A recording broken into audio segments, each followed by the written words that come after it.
Hi, I'm Mark Pivac, CEO at FBR. Here we have Mantis undergoing some tuning. We're getting set up with its Dynamic Stabilisation Technology.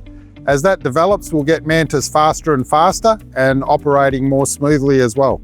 Just a week ago, all of these were parts on the workshop floor. We've now got them assembled and we're in the process of tuning Mantis. The servo drives have been commissioned and we're getting those all set up. We do have some other work to do. We'll be putting Mantis onto its base fairly soon. Here we have it just bolted onto the floor for initial testing. And our next phase of operations is to really start working on DST and getting the dynamic stabilisation system up and running. Mantis at the moment doesn't have a welding torch on it. Instead, we have a calibration unit fitted onto it. What this will enable us to do is to put on what we call spherical mount reflectors, or SMRs. This allows us to very accurately measure where the tip of Mantis is. We also have SMR mounts located along the boom, and this will enable us to calibrate it.